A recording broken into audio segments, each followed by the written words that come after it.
sun is high, we're feeling good. In Miami where the spirit's understood. With Bobby Finstock leading the crew, we're gonna show you what these Dolphins do. Fins up high, the crowds roaring loud. In the city with the blue and aqua proud. Fin Stanza's here with the play-by-play. We're getting ready, it's game day. Are you ready for some football? Miami Dolphins standing tall. Are you ready for some football? Showtime at the Hard Rock Yard. From the tailgate to the field of green, with the best fans you ever seen. Bobby's got the scoop, hot off the press. In Miami we roar to impress. Play up stats and pregame. All right, good morning. Rise and shine. It's game day, Dolphin fans. Welcome to the Finstock pregame show.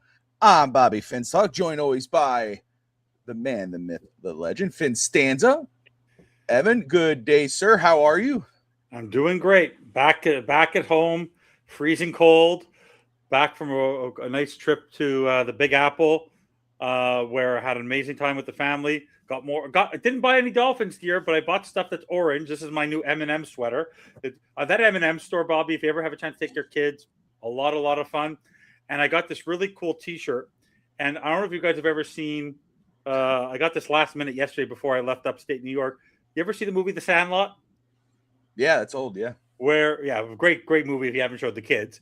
And you know how the catcher, Porter, always says, "You're killing me, Smalls." You know, because the famous T-shirt. Yep. So that's the Dolphins for me, Matty. That's the Dolphins like for me. You're killing me, Smalls. That's Stephen Ross. That's Mike McDaniel. And you didn't respond to my thing, but there was this really cool artist. I wish he had the old logo, but there's this really cool spray paint artist.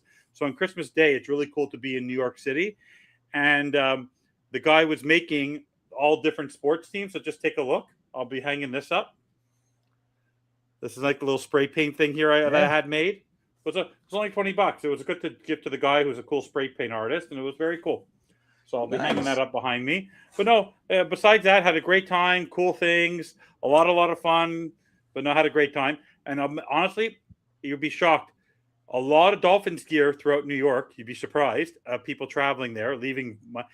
In the elevator, we actually met some people. And if it wasn't for the fact that my son was wearing his Dolphins toque, his winter hat, it turned into this whole conversation and talking to them because they're from South Florida and talking with all the different sports. So at least the Miami Dolphins is a conversation piece, no matter where you go. But no, had a great time. There you go, man. That's awesome. I'm glad you're back. I'm glad you guys had a great time. I did see your pictures. I showed them to Tati because she loves New York City, and so that was really cool. Take the family one day, Bobby. It's worth the drive. Yeah. Well, yeah. Oh, look. Oh, wait a second. Hold on. Do we? Oh no. The guy who doesn't smile. The guy who doesn't smile. Look, he doesn't smile. He doesn't smile. By the way, Bobby, make sure he doesn't end the stream this time. Good day, sir. How you doing, Sammy? Late. It's okay. Glad you can make it, bro. No, my connection. To be honest, my connection over here is just horrible. So I'm just looking for a way to get in. My computer sucks. How you doing? Good morning. Just don't end the stream this time. Just close your browser. Don't click anything. I heard you the first time. You're so annoying when you want to. What happened? I don't know either. You don't remember when he joined and all of a sudden he killed the show? Oh, was that when I was in Indianapolis? So you're telling me I cut you off? Last time. You're welcome, people. How cool is Buc-ee's?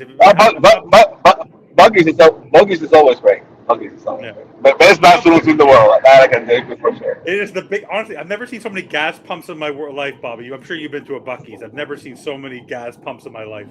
Yeah. I went to one in when we were driving up to Bathrooms are Indianapolis. immaculate. You went to you know. Kentucky. You went to Kentucky or something like that, right? It was in Kentucky. Yeah. We drove through. And then to talk about Indianapolis, I guess next year the way things kind of fell yesterday, Cincinnati will be going back to Miami next year, and Miami will be going back to Indianapolis. So those are two third place confirmed teams. Yeah, so which is great because I told Tristan, I said, man, we could go ahead and work that out. Try to get to Indianapolis to see that game because we know the drive. DSG say Sammy is the politest man in podcasting. He is, because trust me, he holds a lot back than he wants. That's a compliment. All right, when are you getting to boss? How far are you away from the stadium now that you're still driving? No, I'm still very far. I'm going first to the Hard Rock to take the bus. So I'll be there before game time. But I'm with it. Once I back on the bus, I'll head back in. I have it says Which 15 minutes. Which bus are you taking? You're going to the Hard Rock Hotel? Yeah. Okay. We're styling, profiling, boy. He's going to Hard Rock Hotel. Love it. Woo. How long you staying at that Perfect. hotel for? No. Let me myself clear. I'll be from the parking of the hotel. I'll take the bus from the hotel. Okay. Very cool. So how was St. Augustine? You were in St. Augustine yesterday, right? Crowded, but very, very beautiful, very nice city. It's very much like San Juan, the Fort style that we have a lot of that kind of stuff. It's a more American model of old San Juan with the Spanish forts and everything. They did a beautiful job, but it's an awesome place. Crowded, very crowded, but they have a very well oiled machine over there. Traffic was moving, so they did a good job over there. Well, it's Very interesting. It's actually interesting because I have obviously the South Florida this time of the year is crazy, but my friend who's up in St. Petersburg and on the West Coast, Bobby, like on the Gulf, he says it's much that's why his family actually bought a place there many years ago. It's much quieter, much more relaxed on the West Coast than it is in South Florida. Like you can move around there. Like you don't feel like you're not sitting in traffic. You're not waiting an hour for a reservation for dinner. Like it's a lot more of a laid back feel there versus the intensity of South Florida this time of the year. Yeah. So South Florida, always the traffic and stuff is very, very crowded. Yeah. So as we catch up with each other, since it feels like forever, I'm not going to lie. I haven't done any shows the past week, at least on air. So I was supposed to do I was supposed to do East 10th Street Boys, but we didn't do that, and so it's been weird. So I was like, man, I have a show tomorrow. Holy crap, I got 2 shows tomorrow. Okay, so glad that I am here, and we are talking Dolphins. We are in week 17. Dolphins 6-9, I believe I'm right on that one, and the Buccaneers 7-8 today in Miami. Sammy is in Florida, driving down to see the Dolphins take on the Buccaneers. Hopefully, we'll see how he feels. Does he think this will be a win today? We'll catch up on that. But let's get him in on some news as we still have Sammy, and Sammy has some good connection right now. We'll keep him there, and but let's get in on it. First off, from Barry Jackson, just a reaction, guys. Quick reactions. We'll start with Sammy since we want to make sure his internet's still on. De'Von Achane will seek a new deal in the offseason. De'Von Achane telling Barry Jackson that his team will look to do that. Sammy, what do you think of that news from Achane and Barry Jackson? As expected, because if I'm representing De'Von Achane, I was telling to hold out because he's one injury away from losing the season. It will be 3 years after the season, so he has to have. If not, he will have to hold out. So we have to wait to see the new general manager, either his Champ or someone else believes that he should get extended. If not, he's gonna get traded. Either one of those things is gonna happen. But I expect him to get extended. The Dolphins did basically a face for the Dolphins. I don't think it's a better face for the Dolphins right now than the Buccaneers. So hopefully he gets to shine, and we'll have to wait and see. But I would expect for him to hold out until he gets a new deal. Evan? If I'm De'Von Achane, if Mike McDaniel is the head coach and Champ Kelly is the GM, I'm asking for a trade. I'm demanding a trade. I'm not playing for this team. If that's what he's coming back to, I'm not holding out. I'm asking for a trade. I don't want to be part of this team. So, but if I'm him, I'm not playing for this team unless I get a new deal. Absolutely not. 100% not. So I knew you were going to bring it back to McDaniel. I just knew it was coming. I'm like, there's no way he'll go that early with it. He's gonna repeat. Right back to McDaniel. No, you know what? I think he's absolutely on the money, no pun intended. He deserves a new deal. He has 1 year left after this season. He is the MVP of this team. He's been the most consistent player on this offensive team. I mean, everybody's been playing kind of like LeBron, has since he's come back to the Lakers. If you saw last night, kind of, just in the way, basically. No one's really putting their, at least the stars are kind of not being the stars. Tyreek is out of here. Jalen Waddle's kind of subpar. Tua has completely disappeared literally now as the third string, as the emergency quarterback. Achane has been consistent. Achane has been a producer. He's our best offensive weapon. So he absolutely should seek a new deal. And it's up to the Miami Dolphins to make that deal happen, because there are very few backs like that in the league. Despite what some others say, no names kidding, about mid-tier running back, he's one of the best running backs in the league, production-wise. As a receiver, as a running back, he does it all. Gives 110%. You don't find those players on trees. Oh, we can find another running back. How many times have we gone through running backs? You haven't found a De'Von Achane. I was watching Reggie Bush highlights yesterday. Somebody posted some Miami Dolphins Reggie Bush highlights, and they were, for that little bit of time that we had Reggie Bush, I absolutely loved watching him as a Miami Dolphin. He was one of my favorite Dolphins. And that's what I see in De'Von Achane. Except now you got De'Von Achane in his prime. You got him young. You extend him, and you build upon him. You build players around him. You go and get that quarterback, because now your rookie quarterback has a star running back to go with him. You absolutely need to extend De'Von Achane. And if they don't do it, if they play games, he should hold out. And then, of course, if you do continue to play games, you find the best possible value for him, which would be the case.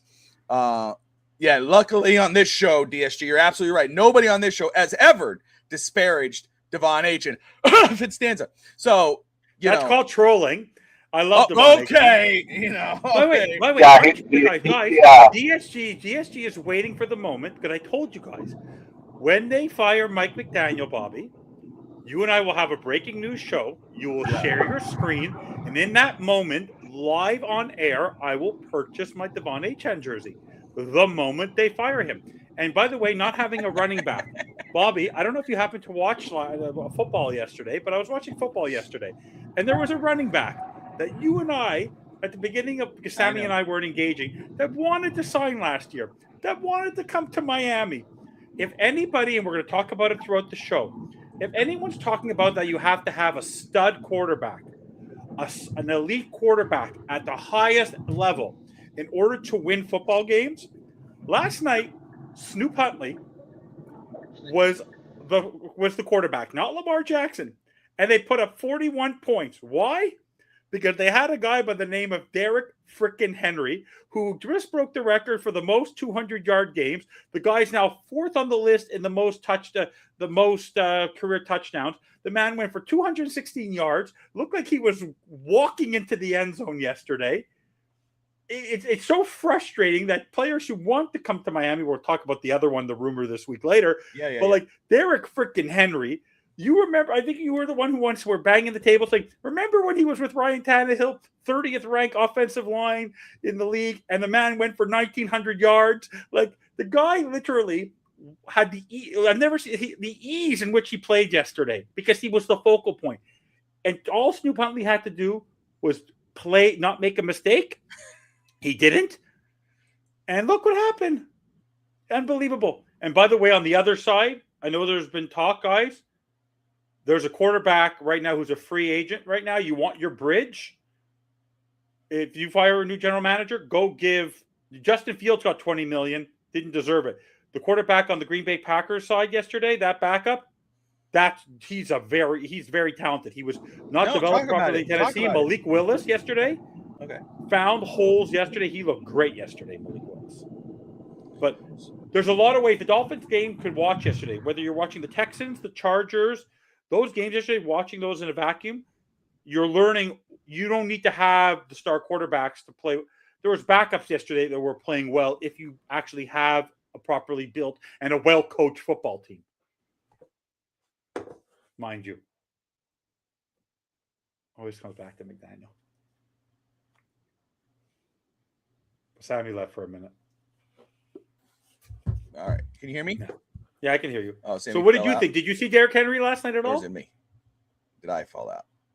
No, We'll I'm see. here. We'll wait it out. Am I'm I back? Okay, good. Just making sure. I started having some issues here. I started seeing Okay. some stuff, but that's okay. We're No, live, but did you see Derrick my Henry? computer's acting, Bobby? but that's okay. So yeah, I did. And again, he's had a little bit of a struggle, but so has the Baltimore Ravens. But yesterday, he should. Let me tell you something. Again, I would still pound the table for Derrick Henry in Miami. Pair Derrick Henry with De'Von Achane every day of the week. Give it to me. That's a recipe for success.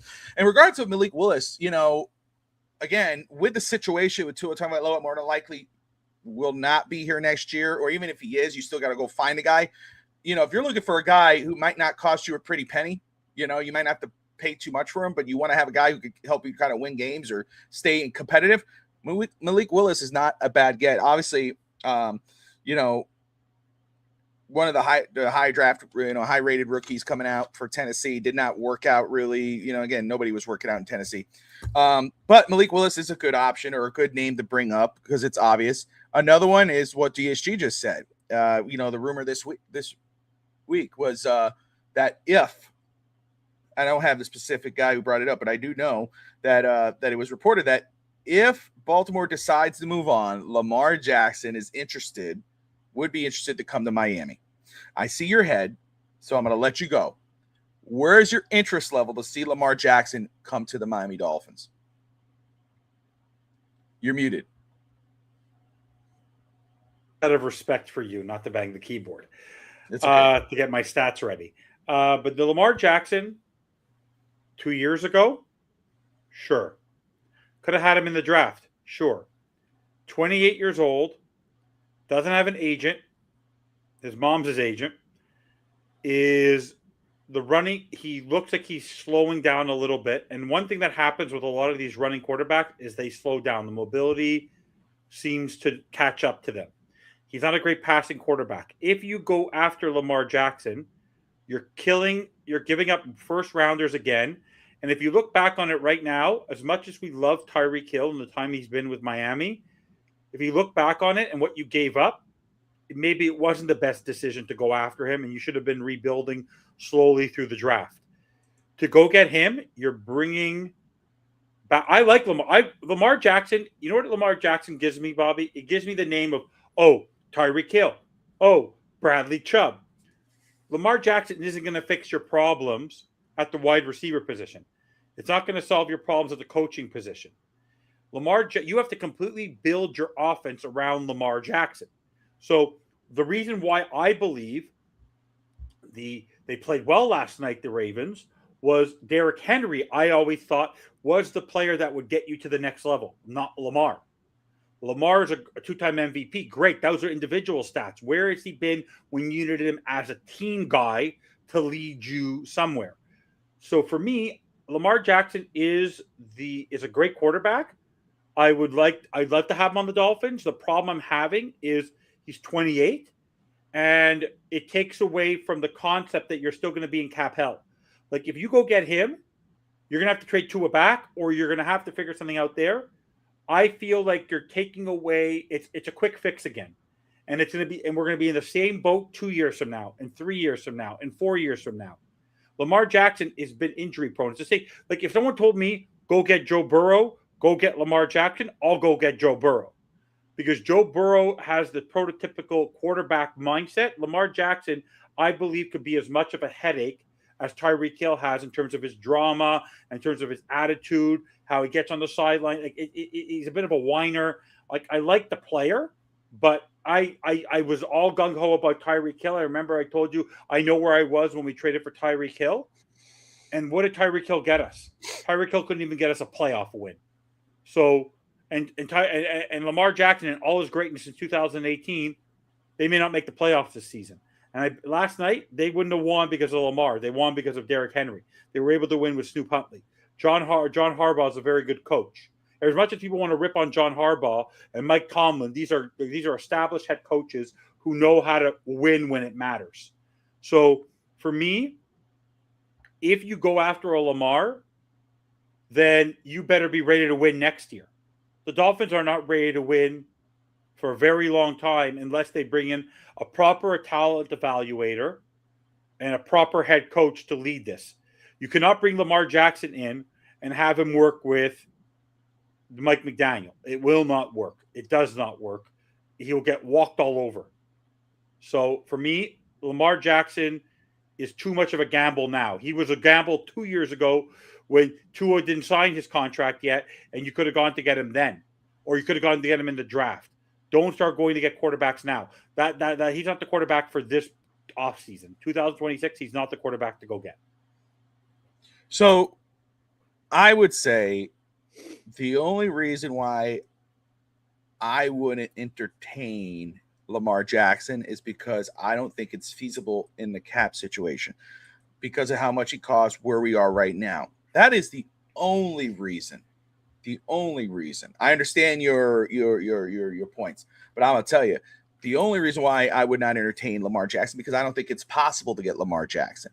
The cap situation does not help you in that, it doesn't, show that you could get him, and his numbers are going to be crazy. Other than that, if you have an opportunity, if Miami were to figure out some way, somehow tomorrow, oh, they did this, this, and this, and yeah, they could go get a Lamar Jackson to come to the Miami Dolphins, you get that deal done.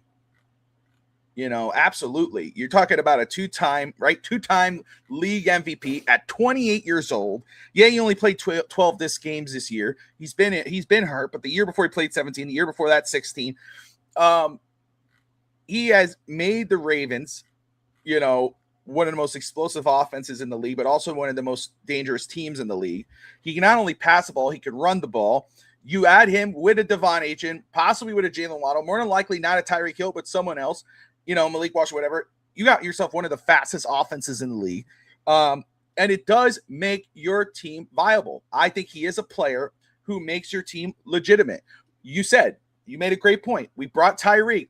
Tyreek was supposed to get us a playoff win, got the team to the playoffs, but didn't get us the playoff win, right? I will tell you, though, the difference between a Tyreek and a Lamar Jackson is Lamar Jackson's a quarterback.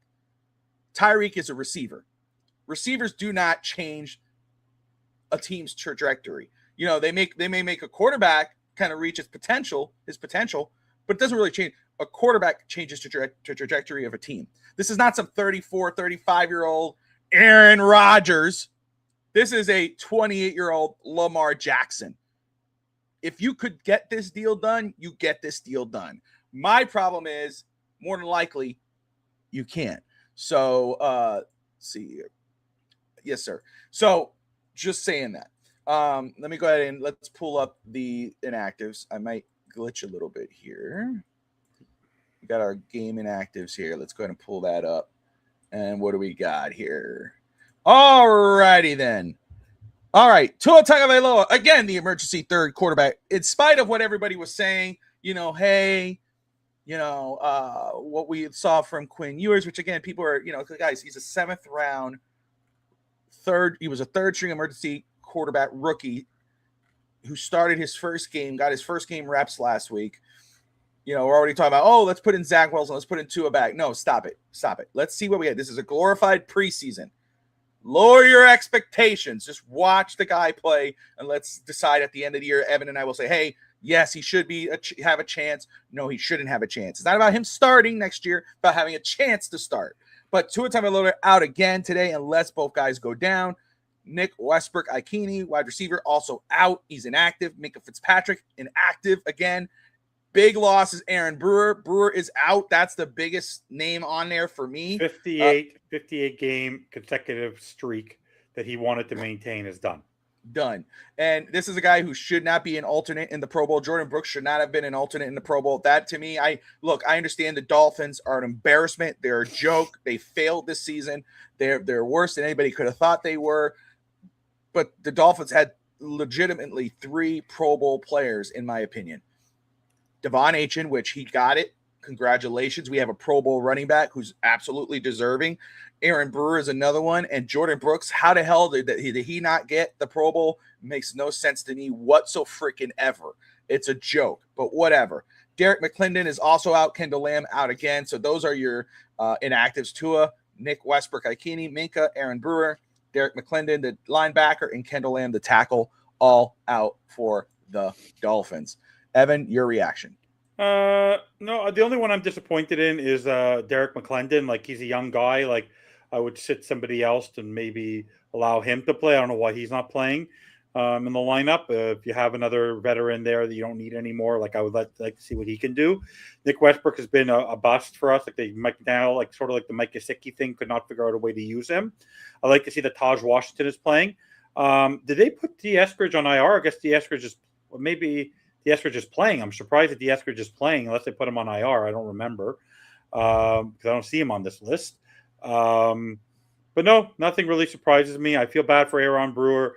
The only reason why Aaron Brewer didn't make it is because he's very good in the running game. I guess they didn't think much of him in the passing game. But the reason why the Dolphins don't Jordan Brooks and people is that even when it's rigged in the sense that, remember that year that Xavier Howard had a really rough year. They'll give it to him. Armstead was injured for half the year. They put him on the Pro Bowl. The Pro Bowl, if you've made it before and you are still available to play, even if you've had an awful year, once you make the Pro Bowl, if you're one of those established names, he's on IR. That's what I thought.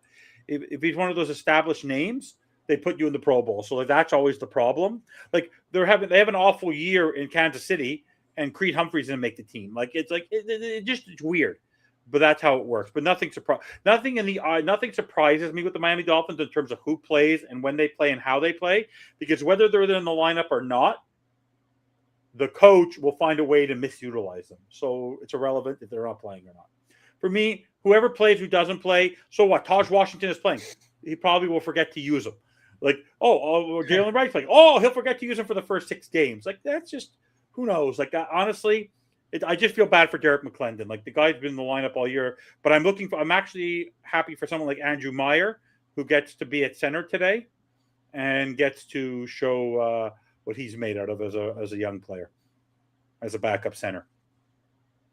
So I love it. And right now for the Tampa Bay Buccaneers, their emergency quarterback is Connor Beslak. Sterling Shepard is out. Tristan Wirfs, their tackle.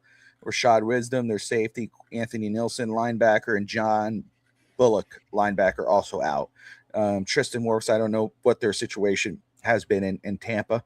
However, I will say Tristan Wirfs being out is pretty big for the edge rushers, but we'll see how that plays out. Another piece of news I want to jump on very quick, and then we'll go around the league, Evan. Your boy, Brian Flores, is rumored to be a strong candidate for possible head coaching positions this coming off season. The Cowboys are showing interest in him if they have availability. What's your reaction to Brian Flores getting a possible job after this season? Brian Flores, I think they'll do anything they can to keep him in Minnesota because he doesn't have a contract, I think, past this year. I could see him have a possibility in Atlanta for Raheem Morris, and if they decide to walk away from Raheem Morris, I could see him go anywhere. Like, Brian Flores, as much as his lawsuit is still waning over, the guy's a very capable coach. Look what he did on Thursday night. Look what he did on Thursday night for that defense was phenomenal. So no, he deserves a second chance. Like, as much as we didn't like his demeanor and how he treated Tua and how he did this and how he did that, and he couldn't put together a staff, the same way I say this about Mike McDaniel, and I mean this honestly. If Mike McDaniel goes somewhere and becomes an offensive coordinator, I think he will be successful. And then, in a couple of years from now, he can get the opportunity to be a head coach again. People like that have the opportunity to earn their keep. What did Brian Flores do? He lost his job. Chris Greer didn't. He went to become a defensive coach in Pittsburgh, then got a job to be the defensive coordinator. And this year, the defense is not the reason why the Vikings struggled. And on Thursday night, his defense was balling. So I have no concern over him potentially being interviewed for jobs. The job where actually the interesting part about all this, Bobby, the place who should bring him in for an interview is the New York Giants, and the New York Giants can't because of how they screwed up last time. But by the way, speaking of him, Brian Flores' defense is the reason why Dan Campbell, talk about a choke job. Talk about a choke job. Yeah. Dan Campbell, big talk about, losing 8 coaches. I'll be able to overcome that.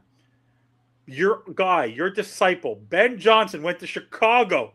Chicago, a team that hasn't had a 4,000-yard quarterback in ever since Jim McMahon. Literally went there with Caleb Williams and that team and did the exact same thing with a power running game, a good offensive line, an opportunistic defense, and the Chicago Bears won the division. So Ben Johnson left you, went to Chicago. You're out of the playoffs, and he's going to win the division.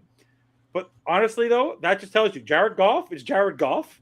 Now Sean McVay is not so wrong because that's my point.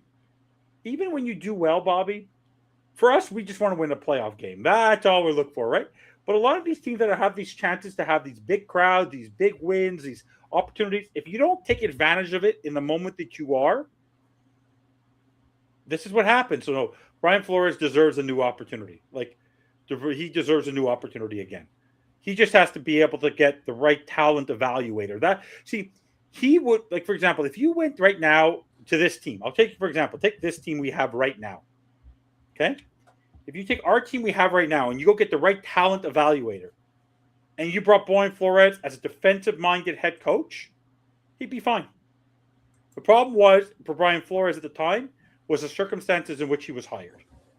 That's the problem with the Dolphins, Bobby, is the situation and the circumstances in which the coaches are hired is what bothers me the most. And that's why I'm telling you, the t-shirt I was saying, you're killing me, Smalls. That's what this team is doing. It's so inept on the fact that they don't realize it's a copycat league. And there's so much you could do to learn from. And also, the team they're playing today, which we'll talk about, they're a dumpster. They're worse than the Dolphins right now. They're a dumpster fire right now, the way they're playing. The guy's going to lose his job, potentially lose his job. And the Dolphins have the opportunity to play spoiler today. So, but no. What are your thoughts? I think Brian Flores is a heck of a defensive coach. I think for any team that wants because you know me, if it was the other way around and he wasn't the former coach of Dolphins, I'd say veteran coach, sign me up. Because you go, well, look what happened in Miami, man. Look he got fired, dude. Blah, blah, blah. Let's be real, for reasons he got fired, but also look at what he was able to do with nothing. He achieved a lot more than most people did with that roster. And I think because of what happened in Miami, the situation, the fallout, the failures, all of that is a recipe for a successful head coach. I think he will go into the next job with a different mindset of how to work with people above him, with him, under him. Okay, I need to focus in. I know how to coach defense. I need to go get a quality offensive coordinator. I'm not going to go in, filling it in with a Chan Gailey one year and this guy this year and this guy. No, I need one guy who's, hey, man, let's build this up together. You run the offense. I'm the coach, but you're the offensive guy. Let's build this up. I think he absolutely deserves another opportunity. I think he's going to kill it. I will tell Dolphin fans again. They go, I knew we should never fire Brian Flores when he does kill it. I'm going to tell you, it happened for a reason. It needed to happen. He wasn't going to be successful here as long as Tua was the GM should have been fired too. That was the biggest problem. That was the biggest thing. They should have both been fired. And by the way, if they would have been fired, Mike McDowell would not be the head coach of this football team. He would not. No. Right? So that for me right now, Brian Flores is proof to me, and we'll go through the games and all that. Because I'm learning it from watching the NFL this year, Bobby, because our team has just been a disaster. Yeah. The star quarterbacks of this league are not the only reason why they're winning. If you think about it, San Francisco has had to play with Mac Jones. Seattle's playing with Sam Darnold. The Bears are playing with Caleb Williams, who's a young quarterback, but got the right head coach. Drake May was not great in his rookie season, but what happened? He got the right head coach, Bobby. Well, Bo Nix, what happened? Most people couldn't name, outside of Patrick Surtain, most people could not name more than 2 players on the Denver Broncos. They went to get Bo Nix. What does Bo Nix have? He has Sean Payton. Okay, it's not rocket science that if you get the right head coach and you develop around him, it doesn't matter how great your quarterback is. If quarterback is good, Trent Dilfer won a Super Bowl. Trent Dilfer won a Super Bowl. Brad Johnson won Are you trying to talk yourself into bringing Tua back? Are you talking yourself into it? No, not at all. What I'm saying is that if you have the right head coach, Yeah, I know what you're saying, and you balance him with the right support, Bobby, outside of Gonzalez and Drake May, and maybe Ramondre Stevenson, most people could not name another player on the New England Patriots right now. Outside of 2 or 3 players, no one. Danielle, like you watch the Texans. You can name Danielle Hunter. You can name Will Anderson. You can name C.J. Stroud. You can name Nico Collins. You can name all these players. Like you can name a lot of teams. You can name a lot of players at a lot of different points.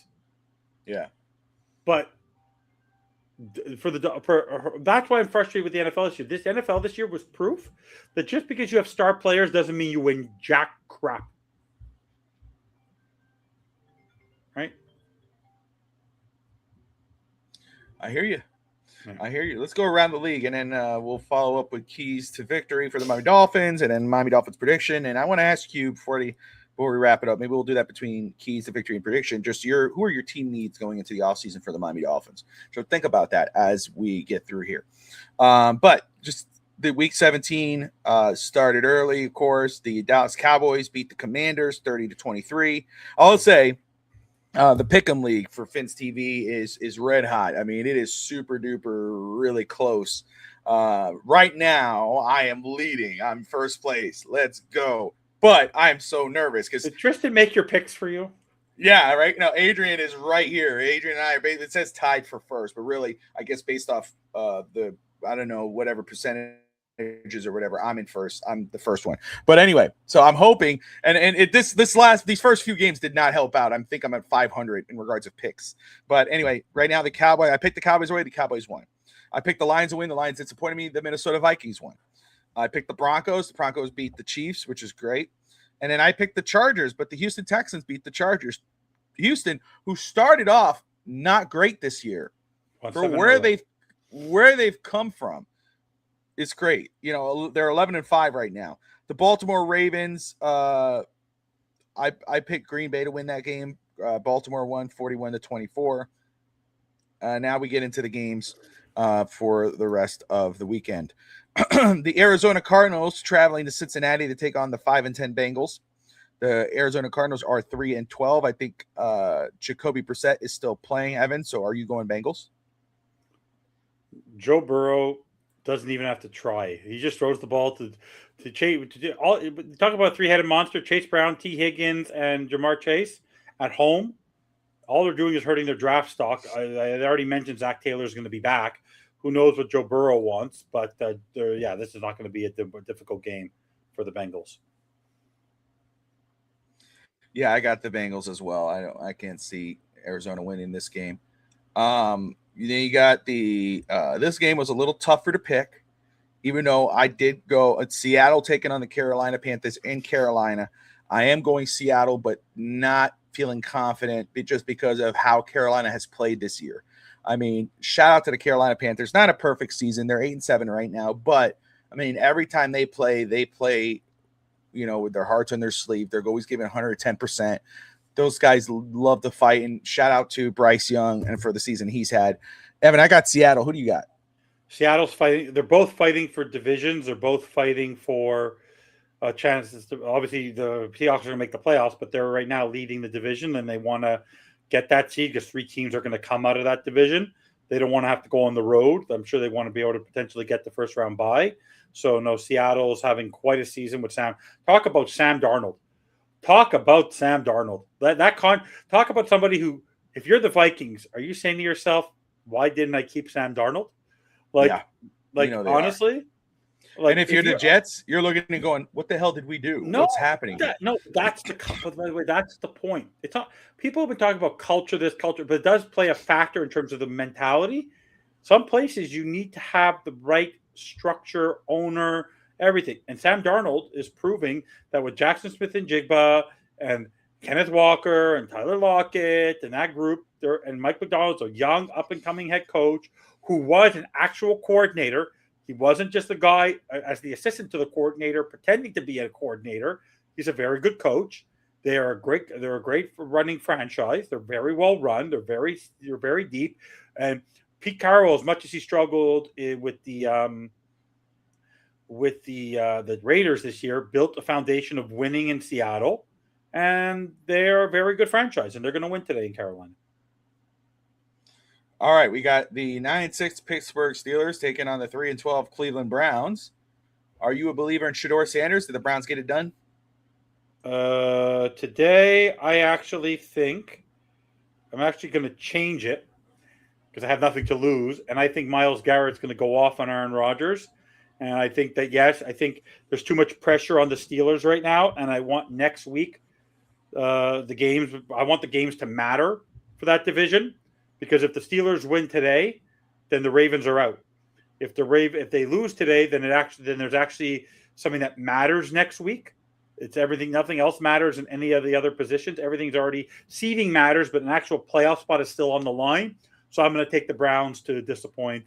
And then all you're going to hear is fire Tomlin, fire Tomlin. I am going Pittsburgh here. I do not believe in the Browns whatsoever. New Orleans Saints 5-10 taking on the 3-12 Tennessee Titans. The Titans had a big win last week with a Patrick Mahomes-less Chiefs. But I do have the New Orleans Saints winning. I think Tyler Shuck and what they've been doing over there lately, even though they're 5-10, has been impressive. The Titans, I even know what they did last week. I love Cam Ward, but I still don't believe in the Titans. I got the New Orleans Saints, Evan. My cousin, who's actually in Nashville, like as I mentioned to you, is actually taking his family to the game today. It's actually not hard to get tickets, but it's a fun experience. But no, Taylor Shuck, Kellen Moore, they have nothing to lose. They lost players throughout the season, injuries, etc. But if you think about it, we want the Saints to win, because the more the Saints win, then they potentially could bypass the Miami Dolphins and we get a higher draft pick. Go Saints! There you go. Oh, well, there you go. And by the way, how embarrassing would it be if the New Orleans Saints, who a couple weeks ago had like one win, somehow surpassed the Miami Dolphins? If someone had that on their bingo card, if they went to Vegas, we all could be very rich. If someone made a prediction at the beginning of the year, the New Orleans Saints potentially have more wins than the Miami Dolphins. That's embarrassing, Bobby. That's embarrassing. With a rookie quarterback in Tyler Shuck. They had Spencer Rattler and Tyler Shuck. What kind of drink is that? People drink weird shit. Okay, so we'll go back to Florida here in a second. Yeah, it's Jacksonville Jaguars who, Duval, everybody was laughing about it, but you see what they're doing now. 11-4 taking on the Indianapolis Colts. I think Evan is going to be proven right. I'm going with Jacksonville. Indianapolis is not winning today. Evan, your thoughts? At 8-4, your buddy Finstanza said the Colts will choke. They will not make the playoffs. Well, they're not making the playoffs now, and they will not win another game this season. As the great Barry Horowitz said, Jags will win. There you go. That's a pretty good prediction. At 8-4, you say they're not going to win again, and they're not going to make the playoffs. Pretty ballsy. That was ballsy, and I'm right. So far. Ticket update. Right now, a buddy of mine just FaceTimed me. Maybe he bought tickets, but right now, last time I checked, they were $110. They went up a little bit Canadian because it is a popular game with all the snowbirds there, but I'll check the latest. That's awesome. New England Patriots 12-3 taking on the New York Football Jets at 3-12. I got the Patriots. Patriots don't even have to try today. They can play their backups and they'll win. But they're also fighting for something. They're fighting for a division win. They are. So $99. You can get a ticket for $99 Canadian right now. There you go. 2-13 versus 2-13. The Raiders welcomes the Giants into Las Vegas. A lot of noise about what the Giants could do if they got the number one pick. A lot of noise about what the Raiders would do with the number one pick. We've seen some mock drafts, or if the Giants hold the number one pick, do they trade down? And is it Miami that trades up for a quarterback? There's a lot of noise about what could go down here. But I have the Giants winning this football game over the Raiders. Evan, who do you got? I got the Giants, but I think there's also some people are monitoring this game very carefully, because they want to see who might be tanking today. Like if they don't see an effort by the coach, or they're putting in backups or things like that, there could be an investigation level, because right now. And by the way, this actually brings up one thing I don't like about the NFL with this. Maybe you'll disagree. In hockey and in basketball, Bobby, what do they have? Lottery. A lottery. You just because you finish last, the finish last, gives you the best percentage to get the first pick. I don't think it should be based on record, because then people are tanking for the sake of tanking to get a player. Versus, you want to know what? You should be trying out every game to potentially. So just because you finish last doesn't mean you get it. Yeah, I think they definitely need to investigate, or not investigate, but or investigate a solution like that for the league. I know they said you have to have at least 4. There's somebody threw out there you have to have 4 wins in order to qualify. No, I don't think about that, but I think a lottery would do a lot of good, because teams then at that point, you're not trying to lose. There's no point in losing every game. Just, you want to be within the lottery spot. I think that's one thing I love about the NBA. Of course, then you're open to quote unquote tampering. The league tampered with. That's why this team has the number 1 pick. All of a sudden, the Chiefs have the number 1 pick after Patrick Mahomes retires. That's the only issue with it. But anyway, the Philadelphia Eagles 10-5 taking on the Buffalo Bills at 11-4. I got the Bills. Evan. They have something to play for. They could potentially still win the division. They want to get as high a seed as possible. And like I said, Josh Allen, as much as great as he's been this year, and he's still a great quarterback, James Cook is De'Von Achane level this year. Like, he's been phenomenal. Like, that's a 2-headed monster. No, the Bills will have no trouble today. Chicago Bears taking on the San Francisco 49ers. Both teams 11-4. How about them Bears? The Bears. I'm going to go with the Bears taking defeating the Niners in San Francisco, Evan. Kyle Shanahan has done wonders with Brock Purdy, Mac Jones, and lo and behold, a guy who deserves another head coaching opportunity and would be on my short list as a veteran head coach potentially. I always liked him as a head coach. He just wore the ugliest color. What has he done without Hufanga, without Fred Warner? Robert Saleh is no joke as a head coach. As a defensive head coach. And potentially he will be in the coaching carousel this season. What the 49ers have done with all the injuries they've had this year, lo and behold, what do they have? They have a Christian McCaffrey. Like, that actually makes a difference when you utilize your best player. They haven't had Brandon Ayuk. They have Jennings, who's a bit of a nutball, Ricky Pearsall. They have the regular guys. But good head coaching makes a difference, Bobby. 49ers are going to win in Santa Clara today. There you go. So we split there. And then you got the Rams 11-4 taking on the Atlanta Falcons. I'm going the Rams. I think that one's easy. But Evan, am I wrong? The Rams will win today. All right. There you go. Tomorrow night. Sorry. Tomorrow night. Yes. So I got the Rams as well. So there's our pick'ems. Let me see where Evan sits. Evan, you do the pick'ems, right? Yeah, I'm deep. I'm like 20th. I don't pick well. Okay. I'm deep in the hole. I made some bad. Oh no, you're 18th. 145. Yeah, that's what I'm going. I won't get past that. Yeah, but it's a log jam, because if you look at the records. Yeah, I know it's a very crowded race right now. Yeah, but it's like if you look at the. But let's see records, here. The best I could I can't really jump, because I have 3-4 games ahead of everybody. Like I can't catch. Yeah, it's tight though, man. Oof. I hate it. Hopefully today goes good in regards of picks, and I am still at least in that in that range to stay within the top 2-3, because it's that tight. It is that tight. And for Fins TV, pick 'em. Sammy was with us earlier. For if you guys are just joining us, Sammy at Fins TV, but he was driving. He's driving to the game from Tampa. And he's missing the experience, though. Like, he's missing quite an experience. That's okay. That's all right. I didn't know about that. It's very convenient. You can get the Hard Rock, and you can buy, and I think it's $10 to take a shuttle bus, and you don't have to worry about parking. They go on the turnpike. They take the lane. Like, I might consider that one day. Like, you just drive there.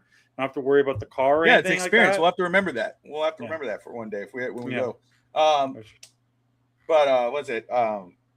Okay, very quick. I want to ask you this. We're gonna get to. We'll get the keys to victory, and then we'll go prediction. We're about to wrap it up. But right now, as it stands, I'm not talking about, considering the draft, but just the offseason. You see the way this team has been this year, the Miami Dolphins, right? We know there's a lot of draft talk, as there should be. It's going to be very heavy in draft this year because we have a new general manager, whomever that may be, whether that is Champ Kelly being full-time or just a new GM. There's some obvious needs, maybe not so obvious needs, but for you, going into this offseason, what are your Miami Dolphin team needs? Like, off the top of your head, if you're like, man, I'm going to go here, I'm going to go there. So, personnel-wise, I'm not going front office here. No. Play Only roster. Pure roster. Well, they need QB competition.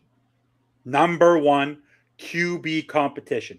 There is no way we're not going into next season with an established number one quarterback, even if you go out and sign a Malik Willis. This team is terrified of competition of quarterbacks. And going back to when Ryan Tannehill was there and Matt Moore, who was better than Tannehill in the 2014 season, they're terrified of it. They need QB competition, draft quarterbacks, do whatever you need to do. But obviously, I'm not talking, and the Uno has to be gone. You bring in the potential players, you draft one, you sign one, potentially the one you sign, if they give them an opportunity, QB competition. 1. 2, the ability for a pass blocking offensive line. As great as we are in the run defense, we don't have pass blocking. So in order for a quarterback to be successful, they need to be able to balance the attack. We have so this whole zone running offensive line is great, but at the same time, it is a passing league as well. You need to be able to have the ability to balance that attack in multiple spots, including in short yardage. So I need a balanced offensive line, not just where they're good in one thing. They need to be good at everything. So you already have that. You have Patrick Paul, you have Jonas Savaiinaea, you have Aaron Brewer, but you need to you need to go fix the right side of your offensive line. And I would consider cutting Austin Jackson. I consider cutting Austin Jackson or trading him. I think the right side needs to be get a draft pick, sign one. James Daniels is there, but I'd like to bring in competition because he's injury prone, but continue to develop that offensive line. Outside of that, on the other side of the ball, it's pressure on the court. It's basically the ability to. I'm not worried about the cornerback that level. I'm worried about the defensive line in terms of establishing pressure on the quarterback. We still don't have the ability, or not established to be able to tackle. That's what I need. Forget about this. We are the worst tackling team in football. I want dogs who know how to tackle. We miss tackles like I've never seen. Bring in people who in college, in the draft, on the defensive side of the ball, or players who have been or developing in other teams that know how to tackle. Look at film and see how they tackle. Because this is a team that somehow allows players to get yacked with the inability. I want people who know how to tackle. So I want pass blocking, QB competition, and people who know how to tackle on the defensive side of the ball. I think you're right on the money. First off, for me, because I'm obviously I'm starting to get ready, or I've been working, but now really starting to formulate plans for the off season, with the Fins Talk Draft Show on the clock, with Josh and Coach. But I'm starting thinking about off season team needs. Obviously number one is quarterback.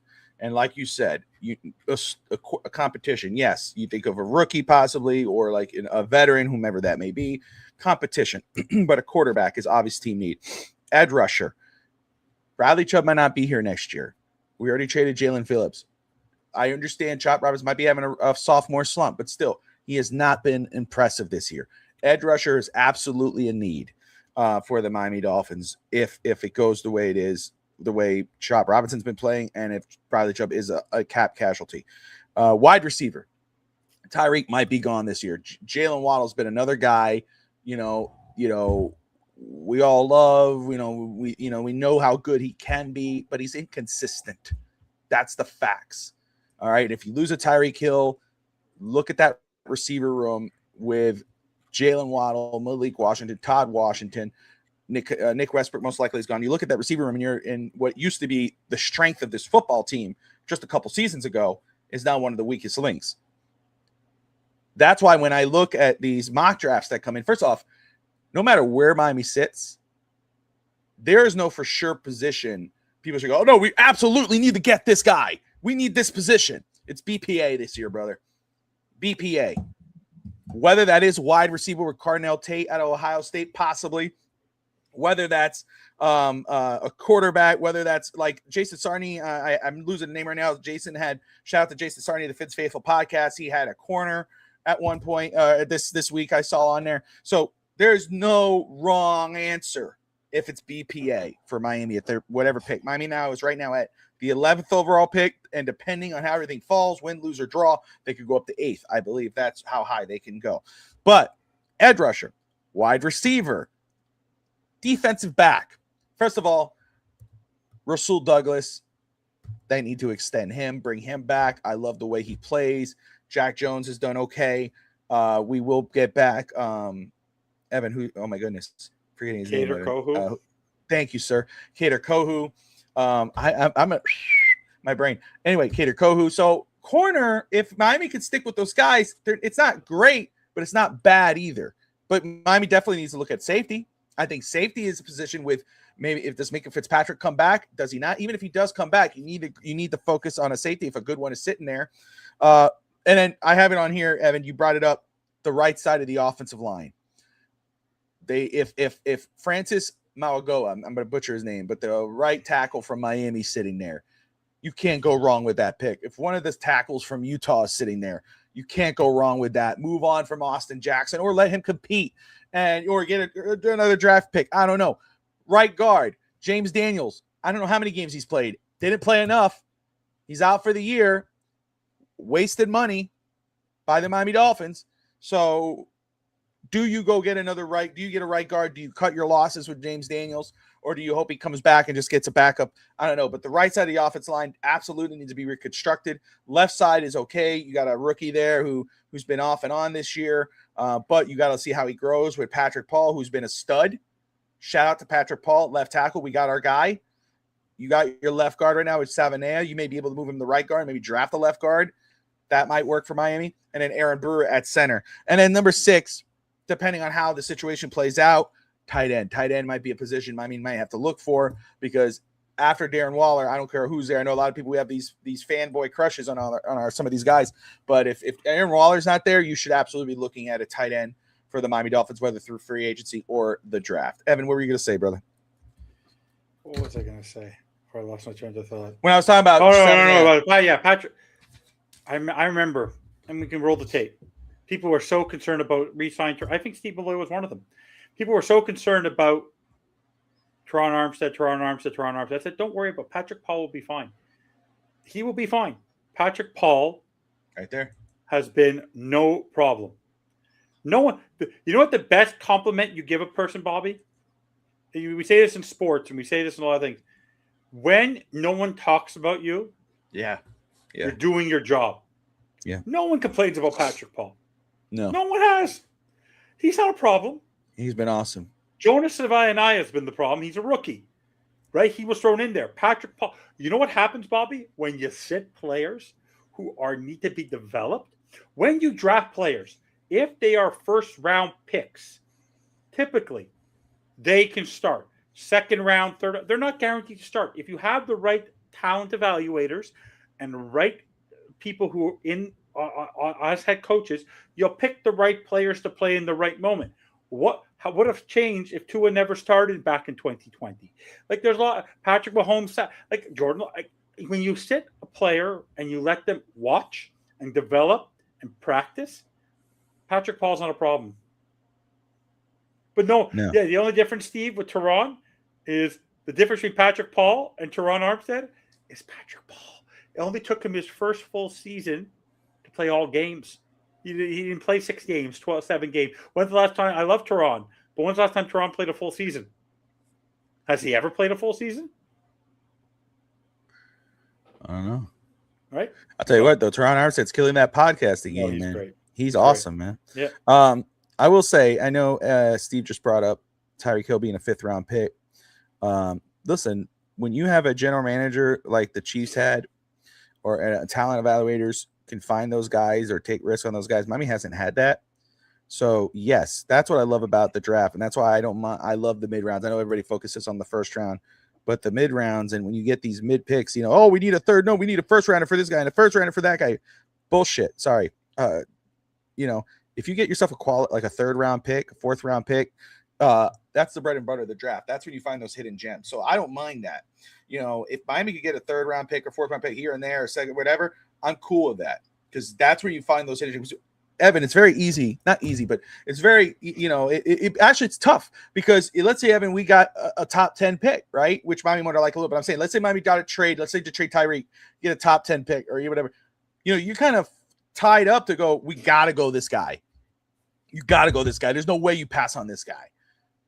When you're kind of freed up in the 20s to 30s, or you go in the third round, and you're like, okay, that's when the scouts go do the homework, and they go, dude, no, it's this guy right here. Kind of like in the second round when you go Patrick Paul, when a lot of people say go this route, and when every time Miami has a first round pick, sometimes they screw it up. How many picks have they screwed up with the first round in the first round? Yeah, you know what I'm saying? Like, Noah Benogany, Tua. That's a fact. I hate to say it, based off what history has shown now, with the injuries and now with the total drop off and whatever, Austin Jackson, Deion Jordan, Waddle. When you trade here and there and there and there and there, you look at those first round picks for the Miami Dolphins, you look there and you go, well, damn, how many times did we screw that up? We could have gone this guy. That's why the first round is so hard. Even though there's all these names, you go, damn, this guy right here. But when you go in the third round, you look at the fourth round, oh, freaking De'Von Achane. Oh, Patrick Paul. Oh, whatever. You know what I'm saying? So, yes, Tyreek Hill was a fifth round pick. That's when you have quality scouts. You have quality guys. That's why it's so important. It's not, the guy's big name up there, the general manager. It's also about who's running the organization past that. Like Miami's fired two of the heads of the player personnel department who've had a hand in building this franchise the last 20 years. That's why those firings, those dismissals are as important as firing Chris Greer. Miami has to get that right. Whoever the head guy is, I don't care. I'm not talking about coach or anything. I'm talking about general manager. And then the staff he brings in is going to be so freaking important, Evan. When we look and we go, okay, that's our general manager. This is where he comes from. Maybe we don't like that team he came from, Evan. Let's think of a team that we would not like to see a guy come from. What's a team? Let's think of a team. Jets. The freaking Jets. Let's say it's some guy from the Jets. We're like Browns. What? The Browns is another one. One of those teams, right? I was going to think the Browns before you said this, but let's say Browns, because God forbid it's the Jets. Let's say the Browns. The Cardinals. You got a guy from the Cleveland Browns. You would stop at Browns. But we're like, oh, the Browns? Really? But then that general manager starts building their staff, and they're getting staff from the Philadelphia Eagles. They're getting staff from the Kansas City Chiefs. Those are their top of their player personnel. That's when you start going, wait a second. Holy crap. That's not a bad staff they built there. Then they go get their coach, whoever that coach is, if they fire McDaniel. That's just as important. So, yes, Tyreek was a fifth-round pick, but we need the personnel in place to make the right decisions. And that's why, again, he was a fifth-round pick. But, again, I don't sleep at wide receiver because we absolutely need one. And if it's best player available and Cardinal Tate from Ohio State is sitting there, that's not a name Miami should ignore. But, again, I understand there's more positions of need, but that's how you lose. That's how, if you start drafting for need, you're going to lose. If you go BPA, those are the guys that stand out and they blow up. And then you're like, damn, I'm so glad we have that guy on our team. Like that's what Dolphin fan, man, our team sucks, but thank God we got De'Von Achane. We have a good problem to have with De'Von Achane, So if you could get a best player available, whomever that may be, even though you might go, man, but we need this position better, you go and make that deal. Okay. For me, it doesn't matter who you draft right now. If next season Champ Kelly is the person making the decision, or Mike McDaniel is the head coach, start looking for 2027. This team, no one wanted to hire Mike McDaniel outside of the Dolphins. No one was banging the door for Champ Kelly. Champ Kelly had to take an advisor role. No one was hiring him to do anything this year. Dresses nicely, all that could be great. Maybe. We need fresh eyes, fresh blood, fresh everything. And that's all on Stephen Ross. If Stephen Ross does not take this team seriously, then we're doomed to fail. There is zero reason to bring those two back.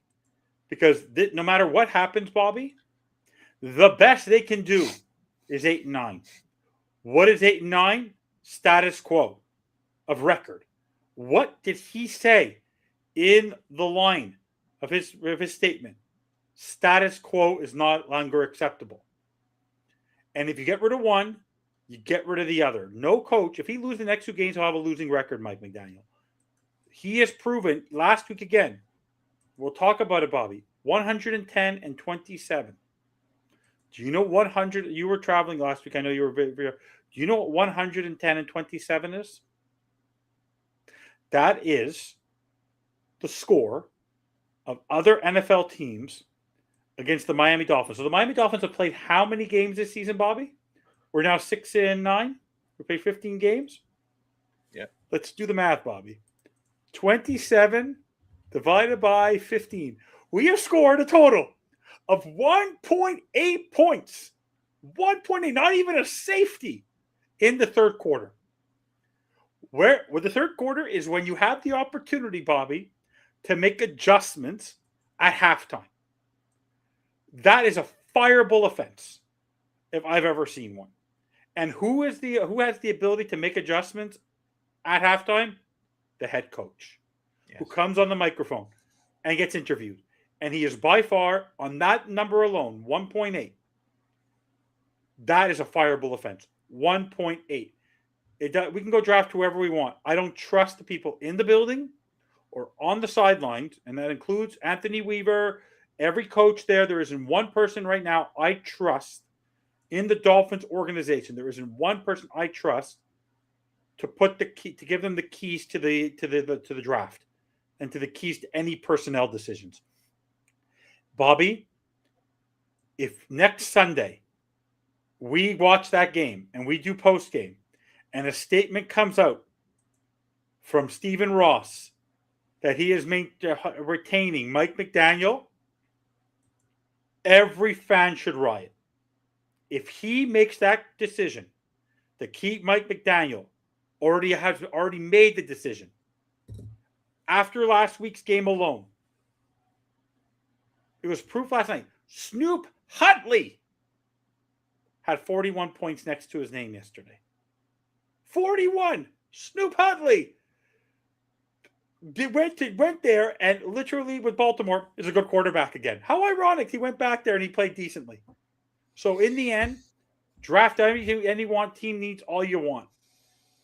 The team, the players are not the problem right now as much as it is the front office and the coaching staff.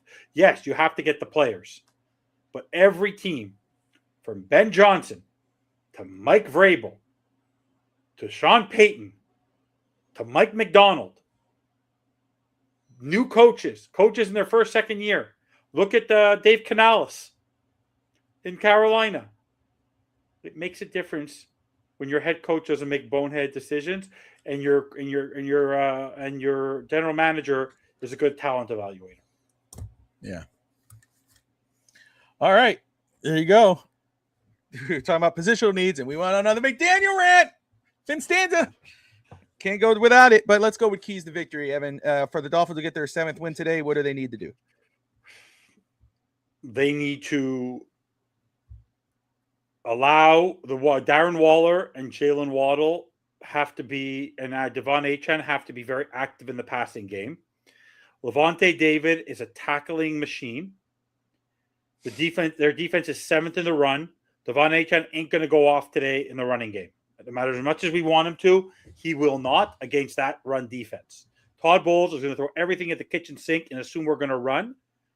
Waller, Waddle, Washington have to be big, and Achane have to be big factors in the passing game. It's going to be a very pass-heavy game. Could be a shootout. Oh, damn. All right. I like that. Second, really simple. The second one, we have to be the last one to score in the end of the second quarter, and we have to be the first one to score in the third quarter. Okay. If both of those things don't happen, if If we are not the last team to score in the second, and the first team to score in the third, we will lose today. We will lose. Though, as much as we want the passing game, that's exactly what needs to happen. We're facing a team that has lost 7 of that was 5-1, that is now playing for the playoff lives.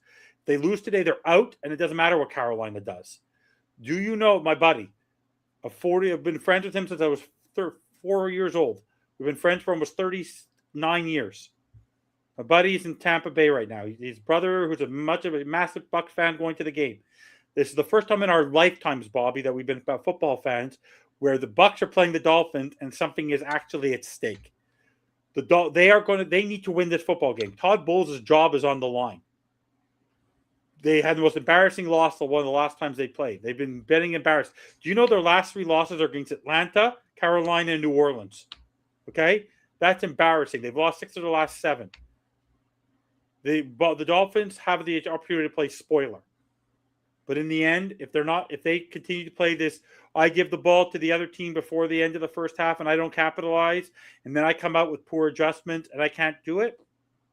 But today has to be basically it has to be a Quinn Ewers, Darren Waller show with checkdowns to De'Von Achane. That's what it is today.